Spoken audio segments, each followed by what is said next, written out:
All right. But I took care of Gene's question early so that we don't hijack the whole Bible study again. And I did it by making him do his own homework. So, yeah, there we go. And then, of course, he passes off his homework to Joan. But she's smart enough to know to make him do his own. Yeah. Are you the guy that used to lean over and look at the other kids' papers during school? No, I never cheated. Oh, okay. All right. Okay. They all help me. Well, that's helping you. That's okay. Nothing wrong with them helping you. You know. Shy quite bashful too. Yeah. You were shy. You were shy. Shy quite bashful. Yeah. Me too. Still. Me too. Oh yeah. Well, the still part.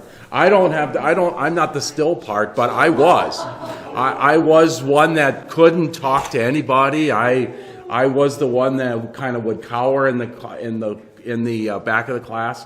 I was the one that got bullied a lot, by others. Yeah, and that type of thing. And I couldn't really do a whole lot about it because my mom worked at the school. And so, yeah, I couldn't get away. Yeah, she worked at Clara Barton Elementary School for 27 and a half years. And of course, I couldn't get away with anything. And it was embarrassing. I'd have to walk to school with my mom in 5th grade and 6th grade. And yeah, it was pretty bad. So, so I couldn't get away. There was no way I'd be able to get away with anything. Did you get straight A's too? No, I did okay, though. I did okay in school. Probably would be well above average. In high school, 3.6, 3.7, somewheres in there. When I was in high school, there was no such thing as over 4.0. And for you to get 4.0 was truly Now the grading system is really funky, but I was probably 3.6 or 3.7, somewheres in there. My problem in school is I hated school. And so I didn't put much effort in. And if I would have put effort in, it could have been a lot different because I think if I wanted to, I could learn. I can learn pretty extensively. It was just I didn't, I wouldn't want to. I wanted to drive race cars. I really did. And so, yeah, I put in enough work to do what I had to do. And that would be it. So, anyways, now we get off on another subject. We're into chapter 20. You on chapter 21? Here, take this one first. Thank you. I don't know that we're going to get to the other one. 21, I have 2 sheets for you. I gave you the first one here, and I think everybody has it now, right? This would be what I would call part 1. Now, this isn't going to take us through the first half. This is really kind of just, I had a lot of questions, and so instead of making them really tight on the page, if people like to write right on the page, I gave you some room and I split it into two. And so let's take a look at the first 4 verses of chapter 21. If somebody would want to read, well, first let's open up with a brief word of prayer. O Lord, may the words of my mouth and the meditation of all of our hearts be acceptable in your sight, our strength and our Redeemer. In the name of Jesus, amen. Okay, so somebody want to read the first 4 verses of chapter 21. Then I saw a new heaven and a new earth, for the first heaven and the first earth have passed away, and there was no longer any sea. I saw the holy city, the new Jerusalem, coming down out of heaven from God, prepared as a bride, beautifully dressed for her husband. And I heard a loud voice from the throne saying, now the dwelling of God is with men, and he will live with them. They will be his people, and God himself will be with them and be their God. He will wipe every tear from their eyes, There will be no more death or mourning or crying or pain, for the old order of things has passed away. Okay. Very much a text that we would use oftentimes at funerals. I use this often at funerals for women and women who maybe were widowed, and it's this beautiful bridal picture that we hear, and of course we have those what I would call infamous words. He also uses them earlier in Revelation 7. He will wipe away every tear from their eyes. No more mourning, no more crying, no more pain. All the former things have passed away. And it is the culmination of everything that we've been learning about in Revelation. The prayer, think of the prayer of the church at the incense altar, right? When, Lord? When will you come and when will you hold those that have persecuted the church? When will you hold them accountable? Right? That was part of it. So it was, God's divine justice. But then at the same time, we see here a picture of the church at rest. The church, what we would call the church triumphant. Remember, as we talk about the church, there is one holy Christian apostolic church, right? That's what we confess in our creeds. There's one church, and that church is made up of whom? All believers of all time. Before, currently, and later. So that's the only church that we confess as being the one true church. Okay? And we know that church is, at least until we get to this day, that's in chapter 21, until we get to that day, the church we look at the church in two ways. We call the church that is still on earth the church militant, and we call the church that is at rest the church triumphant. And it is at this picture here now that we are seeing the whole church as being now the church triumphant. And so that's certainly a beautiful picture. So the first question that we have here is, why a new heaven and a new earth? Why? What you just said was, what I just read, just sort of, I'm not. Because the earth that we know right now isn't going to last forever. Yeah, and why? Because God says that this will be gone because of judgment. Right. And so why destroy the earth? He's done with it. Okay. It's not needed anymore. Okay. It's not needed anymore. It is corrupted by sin.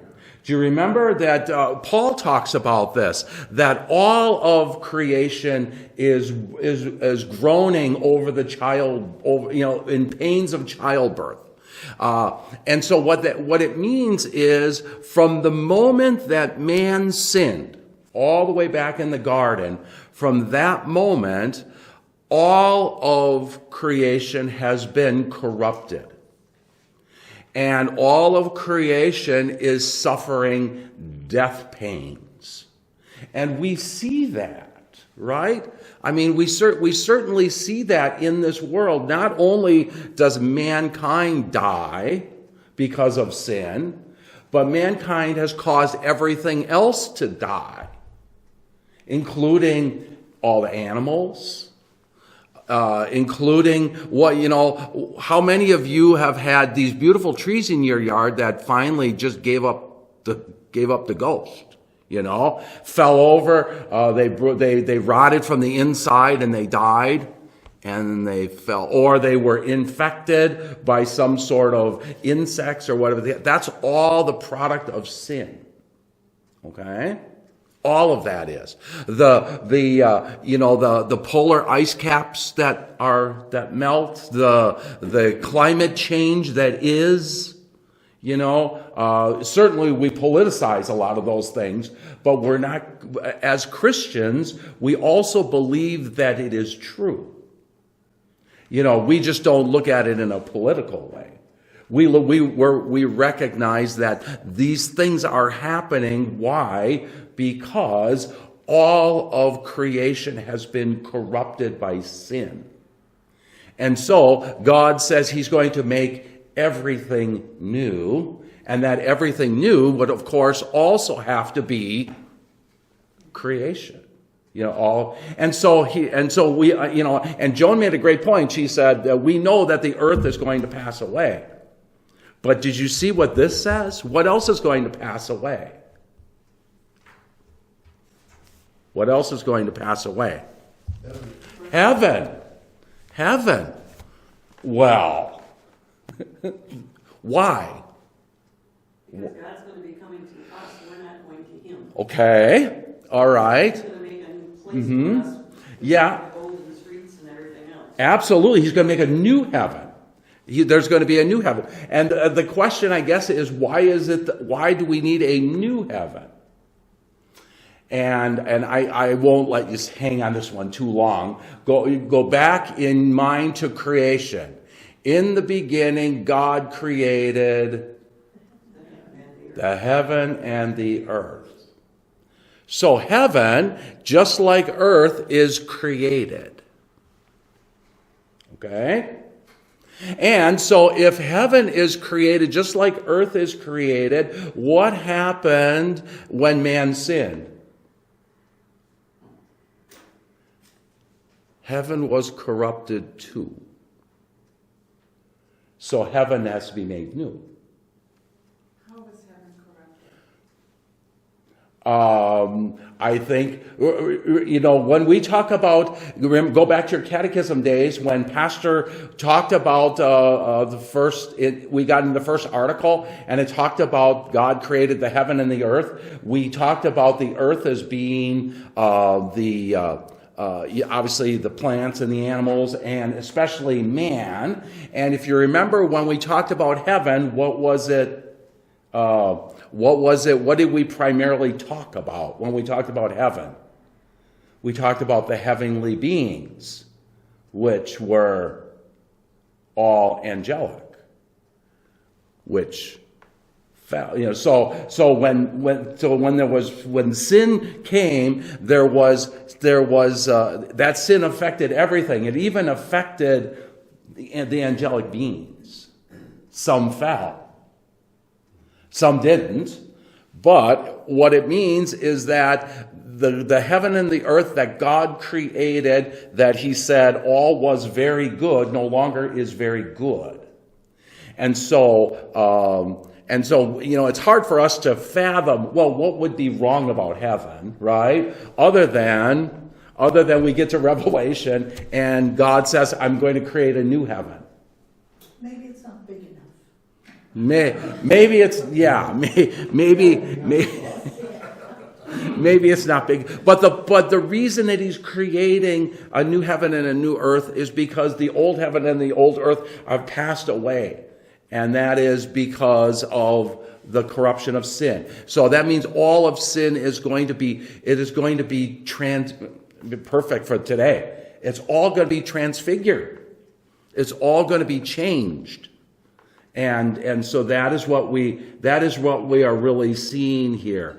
And so he is going to be taking a look at a new heaven. What does that mean? What's the difference between the old heaven and the old earth and the new heaven and the new earth?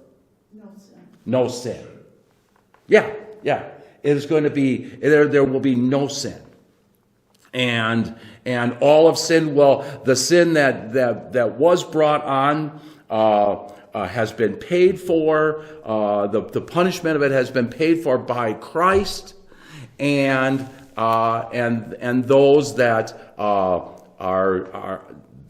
that don't believe, those that are lost to sin, are locked away, and sin will never ever return. It is a true transfiguration. And so what we are going to see is this is going to be the new heaven and the new earth is the new Eden, is what it is. God is going to be recreating the Garden of Eden.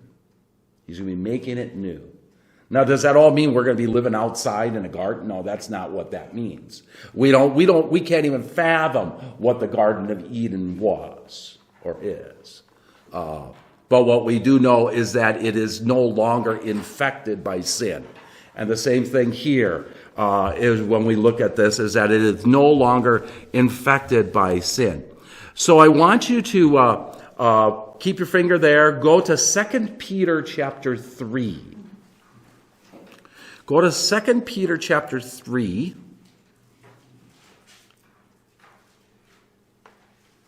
And when you get there,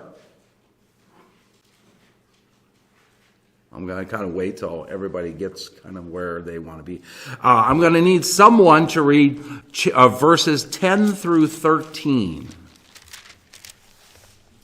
Since all these things are thus to be dissolved. You said 10 through 13? 10 through 13. But the day of the Lord will come like a thief, and then the heavens will pass away with a roar, and the heavenly bodies will be burned up and dissolved, and the earth and the works that are done on it will be exposed. Okay, hold on for a second. So did you notice here? What is Peter saying? Peter is also saying here, the day of the Lord's going to come like a thief. And then here, note what he said. The heavens are going to pass away with a roar. The heavenly bodies will be burned up and dissolved.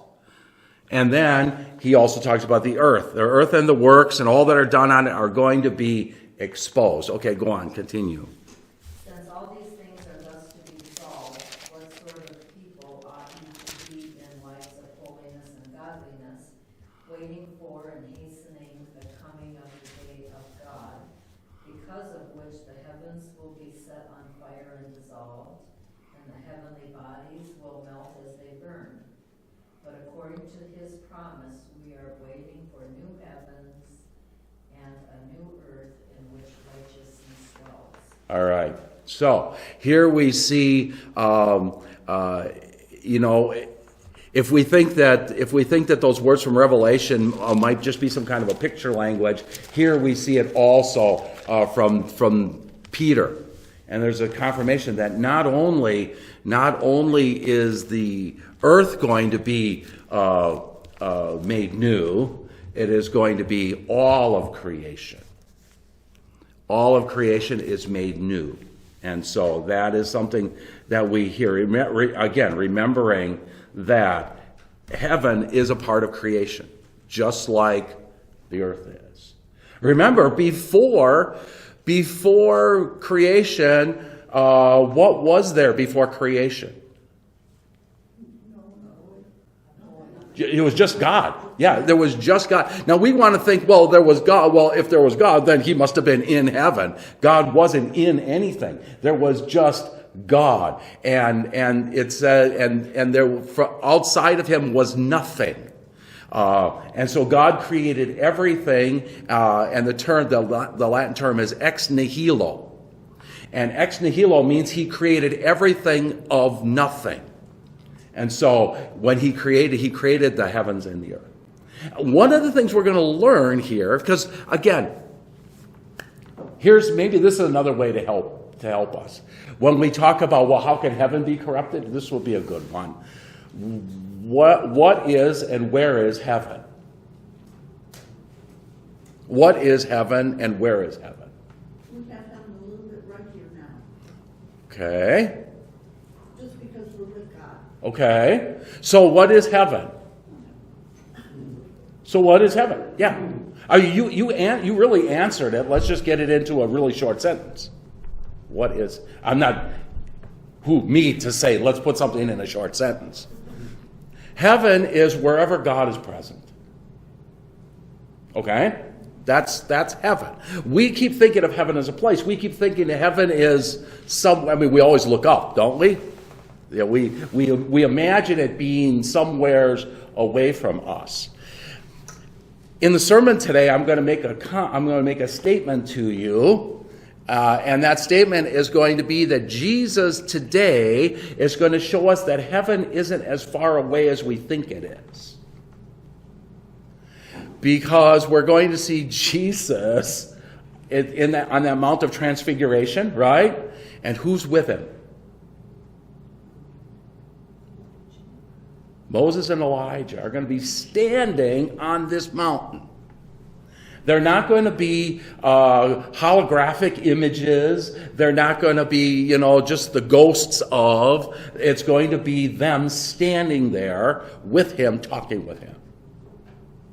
Now, Moses and Elijah will have been gone a long time, and yet they are right here. Okay, but Jesus ascended into heaven. So He ascended. So yeah,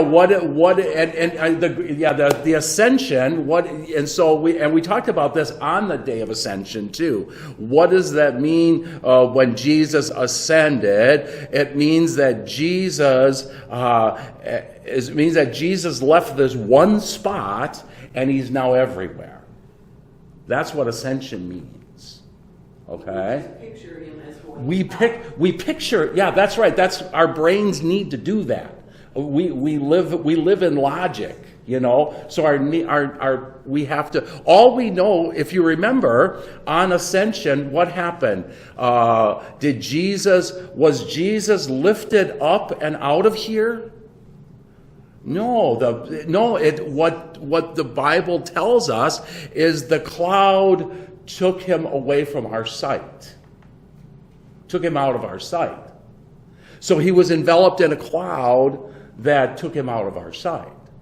It doesn't mean that he, we watch a rocket go up and finally in and out through space.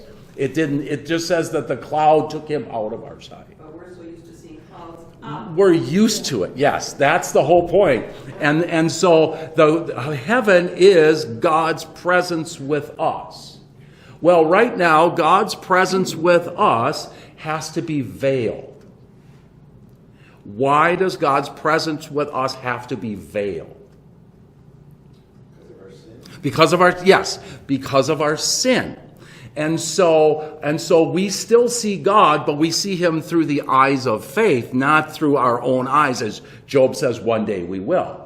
And that is because of the fact that it is because heaven and earth have been corrupted still by this sin. We still live in this poison, even though we have been saved from it, washed clean of it. It still infects us, and it still infects the world around us. And so God is present with us, but he's present veiled. It's veiled in his word, right? And it is veiled in ordinary bread and wine, with his very body and blood. In fact, there's a great book that was put out by one of my professors, Professor Arthur Just. He was my favorite professor. He was another one of those guys that didn't understand why I was going to be a pastor. But I loved the guy. And he had a book that was called Heaven on Earth. And it was all about the closest thing that we have to heaven is what? The divine service, where God is present with his people, where those two or three are gathered together in the divine service, where he's there. He invites us into his house. He's with us. He feeds us. He places his name over us. He feeds us with his very body and blood. This is as close as heaven is to us, but it's not imagery. It is actually heaven here. And so it is this understanding that heaven isn't there and earth is here. Heaven is the presence of God. Well, that's going to be made new. So if our logical minds have to look at it, what does it mean it's going to be made new? It means my guess is it means that it's going to be made so that we know God is no longer hidden from us. Right? That we will be able to be in his presence. That's the new heaven, is that he's no longer going to be hiding in something. is we're going to be able to, Job says, he'll be able to see him with my own eyes. That is the great joy of the church triumphant. Okay, so. And I think that goes to go along with the second question that we have here. And it says, I saw a new heaven and a new earth, for the first heaven and the first earth had passed away, and the sea was no more. I think put those all together into one thing, not as separation, as a separation. And so when we talk about that, what does it mean? I think we have to once again remember what is the sea. Remember that the Bible talks oftentimes about water. It will even use the term lake on occasion. It will refer to a place like the Sea of Galilee, but that is really a proper name. Okay, so that would be the Sea of Galilee is what? It's a lake. It's a big lake. You know, my boat's probably too small for it. Kurt's is probably big enough to get on it, but it would be just a lake. But when the Bible talks about the sea, if you remember, we've talked about this before. What is the sea? See the people. The sea. Well, yeah. There's. We can probably work with that a little bit. Yeah. The sea. Often when he would speak about the sea, was all of the words of the Bible glowing about the sea? No, because that's where he said the beast was. Yeah, the sea was, this was always where there was sorrow and fear and trembling and all of these kinds of things, right? I mean, the sea was, as the Bible, Psalms talks about the sea all the time. And the sea is always this period of hardship and all of that. So when we understand the sea, we remember that the sea is the separation between God and man. It is what it is, and that difficulty that we have is the sin infused challenge, difficulty in our life. And so, look at when Peter was walking on the water, he's walking on it was as if he was walking on the sea. But as soon as he thought about himself and he thought about his own unworthiness, his own sinfulness, what happened? Down he goes. But Jesus, the one who just stands on the sea, the sea can't succumb yet. It can't. He oversees it. He stands on it. And so when we look at the word sea, we don't necessarily want to see it as a body of water. In the same way, we don't want to talk about Israel as being a place on a map. Okay? When we see the word sea in the Bible, when they talk about the seas here on earth, we're typically talking about a given locale. A specific body of water, and what's the difference between a sea and a lake? Anybody remember their geography? I don't know if I could. I wasn't very good at geography, but I think the difference between sea and lake was that one was long. I think it had mostly to do with size. I don't know if it also had to do with fresh versus salt. I'm not sure of that. But I do know that size had something to do with I that. thought depth also. Huh? I thought it was the depth also. That could be, yeah, absolutely. And so, but remember, the seas were always, even when we talk about the seas now, we talk about them in dangerous ways. You watch a show like Deadliest Catch, right? And they're on the Bering Sea. When have you ever heard those captains talk about that sea being a friendly place today? They aren't. They go from one challenge to a greater challenge to a horrific challenge. You see what I mean? That type of thing. So when we understand the sea is no longer, it is the same thing as we're talking about. He's going to create a new heaven and a new earth. Because they have been, the old ones are part of creation, which have been covered with, which are infused with sin. They are corrupted by sin, and the sea is no longer. Does that mean there's no longer going to be water? No longer sin. No longer a separation between God and man.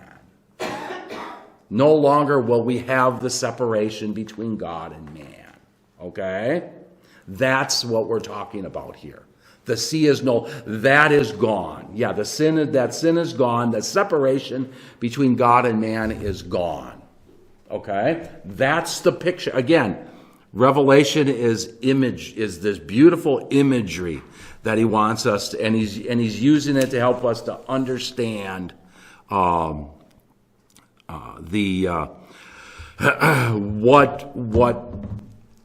our eternity is going. I don't want to say what our heaven is going. We always talk about can't wait for heaven, right? I think let's kind of formulate what that means in that we are looking at our eternity. Okay, we are looking at our eternity with God. We are looking at our eternity with no more sin, as it says here, no more sorrow, no more mourning, no more pain, no more death. We heard of a sad death this morning, Robin and I. One of our dear pastor friends, who was in one of the churches closest to our church at Berea. The other church in Milwaukee that has a Hmong congregation. The Hmong pastor's wife passed away this morning. 40 years old, died of cancer. And so, these words speak about that. Right? And so this is what we're longing for. We're not necessarily longing for a new place, because we don't even know if the new heaven means that we're going to be in a new locale. We don't know that.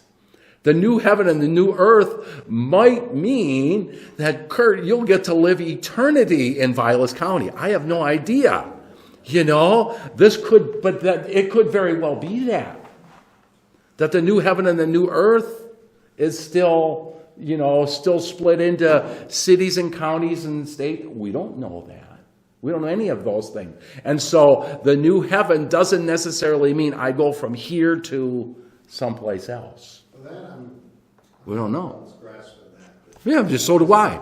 Does that mean, if you follow that through, that tomorrow we could be sitting here and we're in the new heaven going on? In worshiping God? I don't know. It could be. That could very well be. Again, what is the new heaven? We don't know. It doesn't mean that it doesn't mean we're going to be lifted to a new place. Because it's not like, we were here on earth and now we're here in heaven.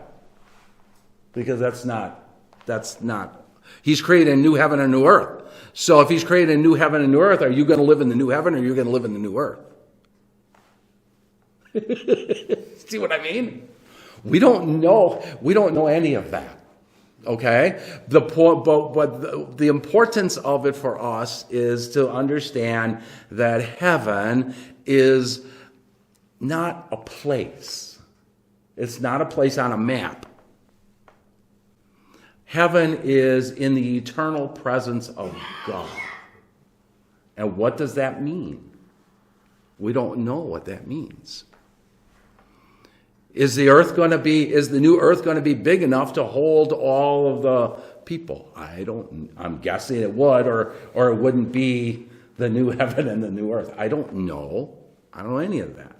What we will learn, and what we have, we're going to learn a little more about this, is that are there going to be heavenly beings? Are there going to be sun and moon and stars? we know for certain that they aren't going to be needed.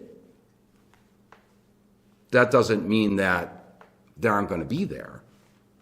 We know that the sun and the moon, the sun that generates light in the day, and the moon and the stars that reflect light in the night. In fact, there are some stars that actually generate their own light. I forget. Anybody remember what the term is for them? I don't remember. But there are some that do that. Okay. They're not going to be needed. Why? Because we talked about this in the sermon last week. Jesus, though, is the light that is going to be the light of the new heaven also. We'll see that here in chapter 21. He's going to be the light. So sun, moon, and stars aren't going to be here or from the standpoint of being needed. But does that mean that there won't be? The sun and moon and stars are pretty. They're wonderful to look at. Why wouldn't they be here? Food isn't going to be necessary anymore for sustenance. But the Bible talks all the time about there being rich food in heaven. So food will be there for enjoyment. And, which means there's going to be no more broccoli in heaven. Yeah. I can't wait, for that new heaven. So, no, but you see what I mean? It's all of these things, Rick, is so hard for us to wrap our minds around. It's just what it's going to be is it's going to be the way God wanted it and created it in the first place. So whatever that means, I don't know. Are there going to be vehicles to move us around? Are those vehicles going to emit, exhausts and stuff? I don't know. That affect ozone layers, and you see what I mean? I don't know any of that stuff. So, though none of that, but this is what we are talking about here in this imagery, is what's going away is everything that was infected by sin. Heaven, earth, the sea, which is the separation between God and man. Okay? But what will be here? Verse 2, verse 3. And I heard a loud voice from the throne, saying, Beholding, the dwelling place of God is with man. He will dwell with them and be his people. And God himself will be with them as their God. That's the term that we have here is dwell. Does anybody else have a different term than dwell? Okay. Live with them. Huh? Live with them. Live with them. Yours says live. Mine says dwell. The actual word is the word I have on your paper. Tabernacle. That's the actual word. Does yours say something about that? Only in my confirmation Bible. In your confirmation, it says God will tabernacle. Yeah, okay, but that's great. God will tabernacle with you. That's what it means. So when we hear the word tabernacle now, what does it mean? That he's coming to live with us. Okay, yeah, I mean in our earthly vocabulary, what is a tabernacle? Yeah, typically a building where what? We're worshiper. But really the true word for tabernacle, the true tabernacle just means a place of God's dwelling, where God dwells with his people. So But they carried around? they carried it around, yeah, because they were moving, so they couldn't carry this building with them, so they had to bring the largest ice shanty you've ever seen, And they had to drag that along, and they didn't have snowmobiles to drag it, so what did they do? They used mules and whatever the case may be, and then they would pop it up wherever it was supposed to go. And so, but the tabernacle, while that was called the tabernacle, the reason was the tabernacle is because that was where God's presence was. And not just God's presence, but where God was present with his people. And so what is the tabernacle of Revelation 21? It is God's presence with his people. It is where God dwells with his people. Okay? That is what we want to, and what we are seeing here, behold the dwelling place of God. Where is the dwelling place of God? In here. And it's the end of, it comes here in verse 3. And I heard a loud voice from the throne saying, what? No, the dwelling of God is with men, and he It- liveth with them. Okay, so the dwelling place of God is with man. Okay. So that is the locale of the dwelling place of God. Note that the dwelling place of God isn't going to be at a specific location. So it's not going to be at a temple in Jerusalem. Or it's not going to be it's not talking about, well, the tabernacle of God is going to be, N1764 Highway 45. Okay? What this is saying is the dwelling place of God is with man. So God will dwell with us, what? Wherever we are. Now, he is that way. He says he is that way now, but it's veiled. We can't see it. Okay? So again, when we talk about our eternity, when we talk about our own eternity, the Bible's pretty specific in that our eternity begins at the moment of faith. So in those waters of baptism, when you were baptized, do you realize that when you were baptized, your eternity began? Or was realized? Yeah. And we know that because, one, God says that he is with you. Isaiah 43, he has called you by name, you are mine. Wherever you go, I go. Right? If you're in the midst of roaring seas, I'm there. If you're in the midst of a fiery, furnace like our sister Bonnie is right now, I'm there. If wherever you are, I am, right? And he's also told us that whoever believes in him never dies. So if you as a believer never die, okay, that means your eternity is now. You are in eternity. You don't see it in its fullest. You don't see it in its fullest because there is still a sea that separates us from God.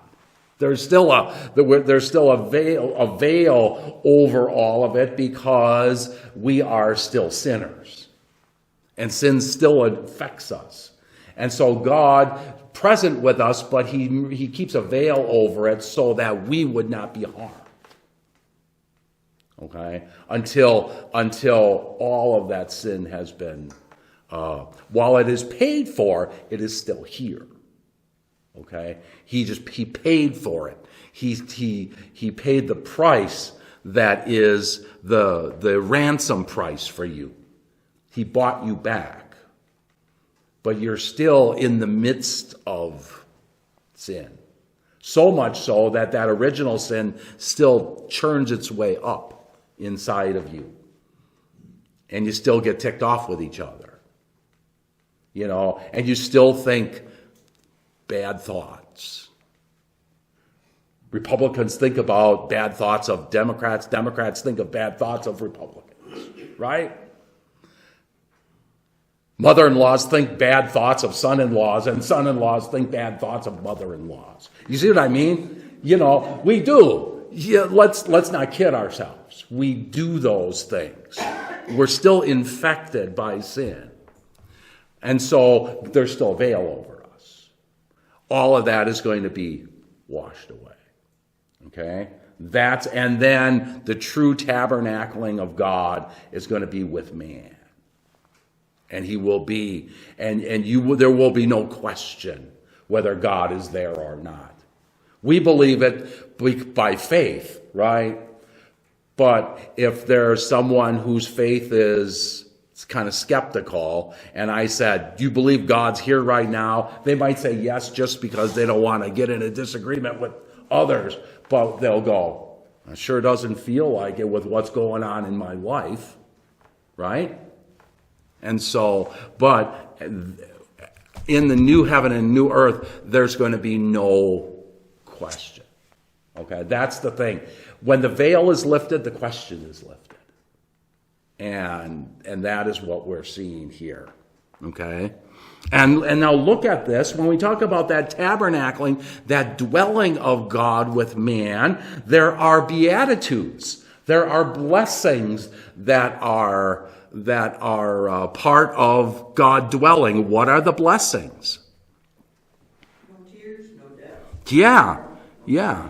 Yes, exactly. Blessed, it would be like if he was to do it, blessed is the one who dwells with God, for there will be no more tears. Blessed is the one who dwells with God because there is no more mourning. Blessed be the one who dwells with God because there is no more pain. You see what I mean? Those are beatitudes that we see here. No tears, no death, no mourning, no crying, no pain. He's not even talking about the things that cause that. Financial strain, broken relationships, crime, cancer, all these kind of things. He isn't even talking about those things that cause this. This is just the result of all of that stuff. That's all going to be gone. And so if all of that's going to be gone, it means all the stuff that causes it is also going to be gone. See? And those are beatitudes. Those are blessings. That's what we wait for. So the Christian often is not waiting for where is heaven going to be or what's it going to look like. This is what it is. Heaven is, joy. Heaven is peace. That is heaven. It's going to be a place. I'm guessing there's going to be a lot of laughter in heaven. I'm pretty certain that there's going to be hugs in heaven, and we're not going to worry about, this being, COVID diseases and all that kind of stuff. I'm pretty certain all of that is going to be there. But what's not going to be there is all those things that would cause us pain, suffering, crying, anxiety, that type of thing. I don't think you're going to see autism anymore, right? I don't think you're going to see any, any disorders. No more ADHD, no more, nothing like that. Okay? So, why, and so now we come to verse 5. Well, how are we sitting time-wise? Oh, we got 10 minutes. Look at this. Verse 5 through verse 8. Somebody want to read that?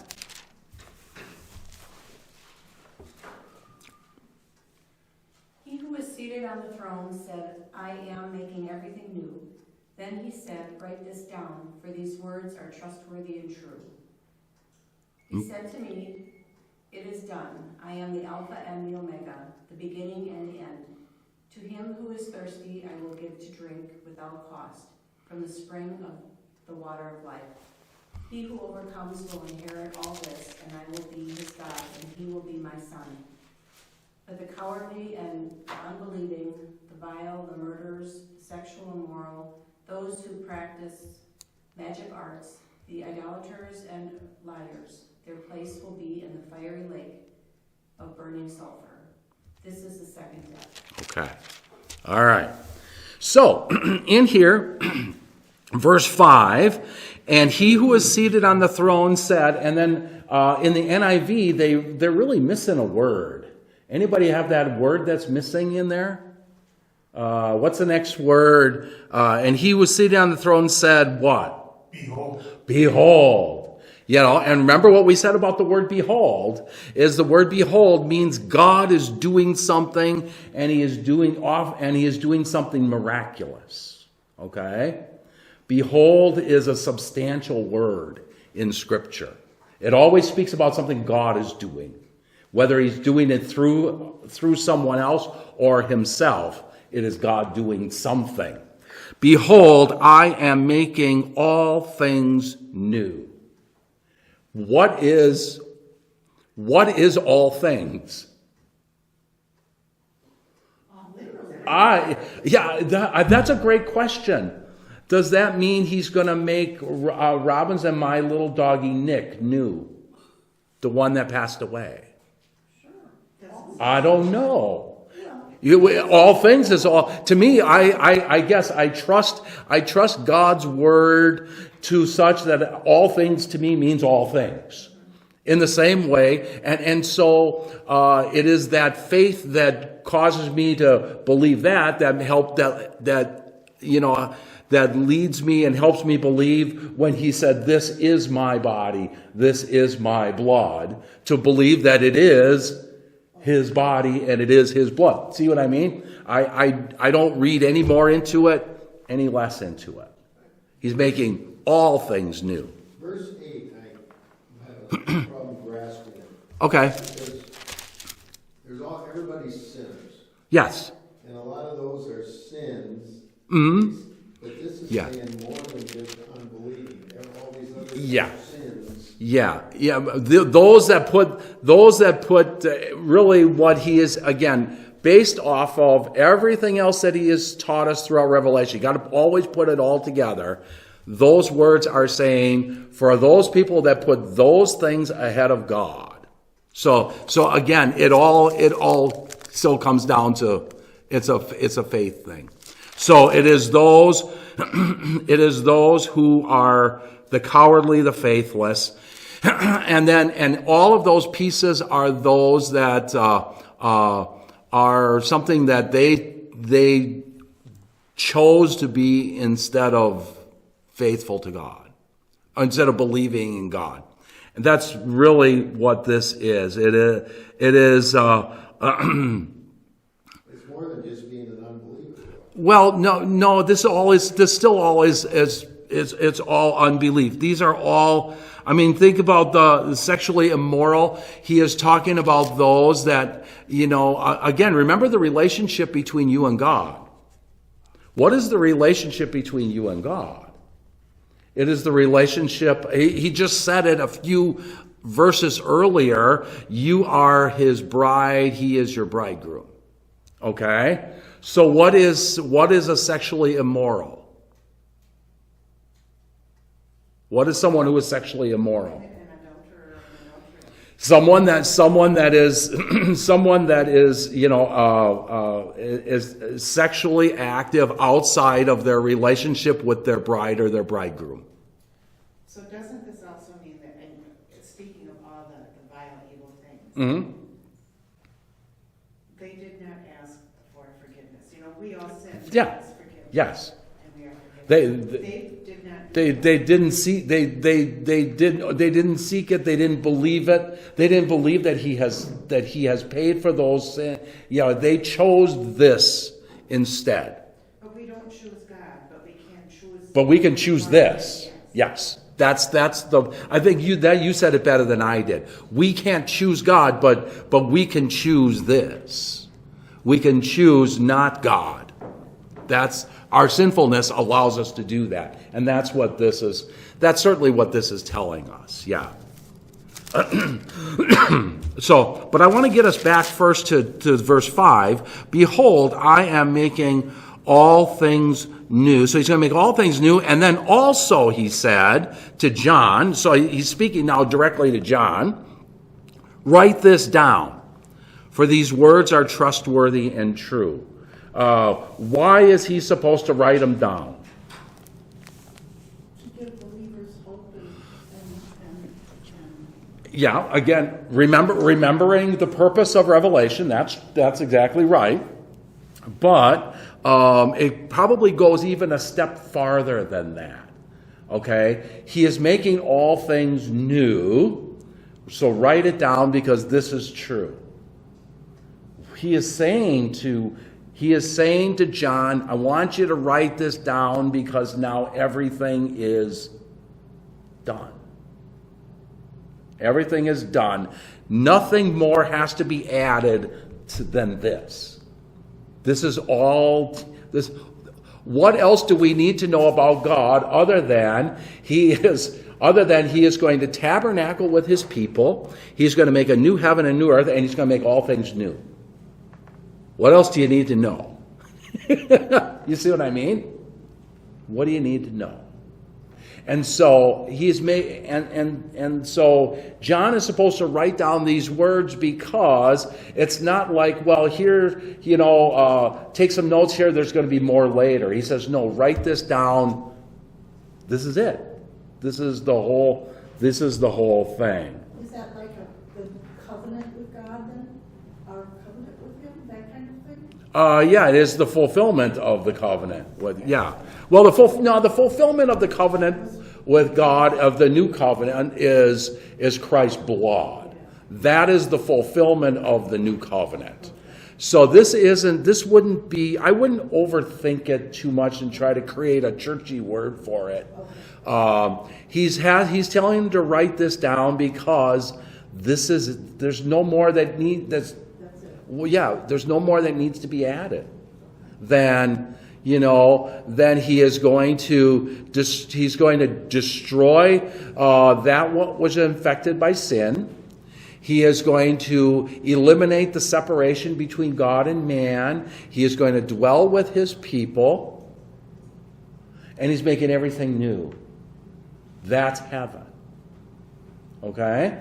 So really, what else is there to write other than, our curious minds would like to know more.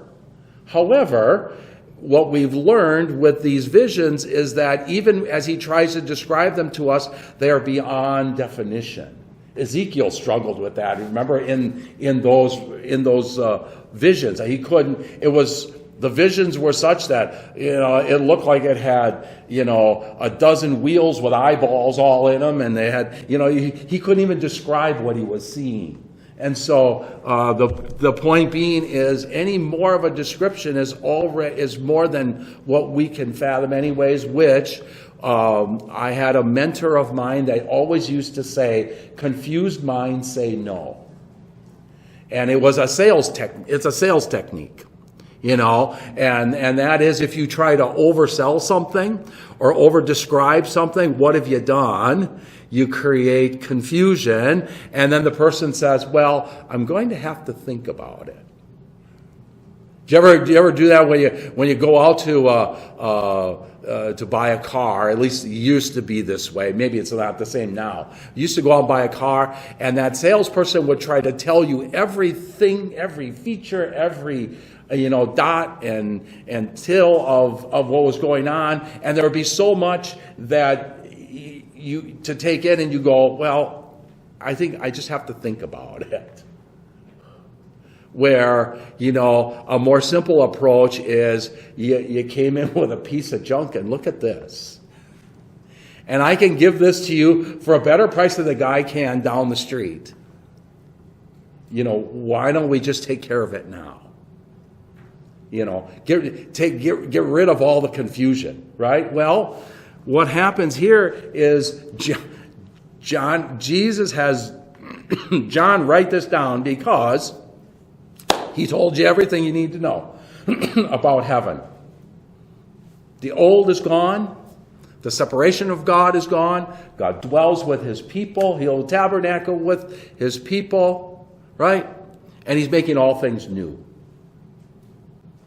Okay. He's also told us about hell. Huh? And he also says, and he goes, he even gives you that thing about hell. He says, there's going to be those that don't believe, and that goes with your verse 8, Rick. Those that don't believe it. They're going to look like the idolaters. They're going to look like they're going to be those detestable ones. They're not going to trust in this anyways. We have a place for them too. That's exactly what we just heard.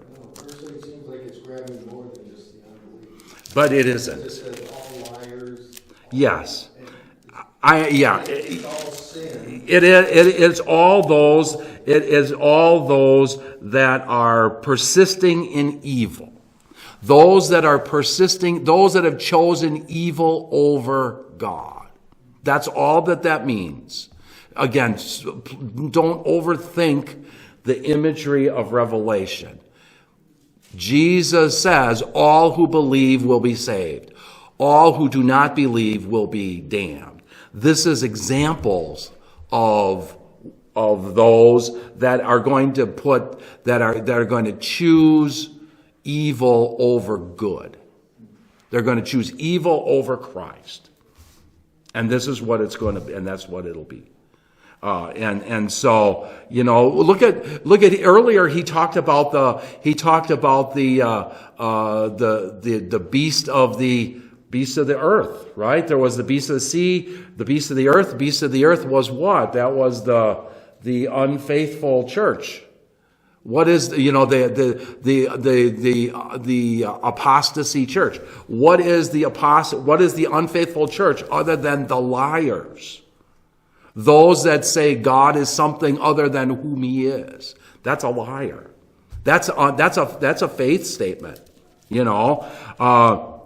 All of those that are sorcery, that's another religion, right? Immorality is being unfaithful to God. That's immorality. And that unfaithfulness to God, it can play itself out in unfaithfulness to a spouse. All of that. You see, this is really all talking about those that put evil over faith. Okay? That's all that it is. And don't overthink that. Okay? It's not that he's picking out certain sins. There is only one sin that has not been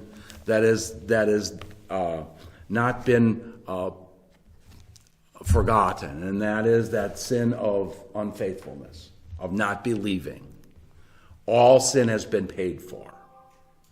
Nobody is going to go to hell over specific sins or because of their sin. They will be in that lake of fire because they didn't believe that God paid for them. That's it. So, all right. We are at 9:04.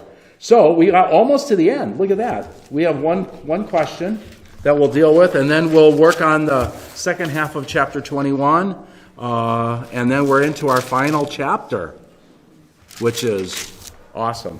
So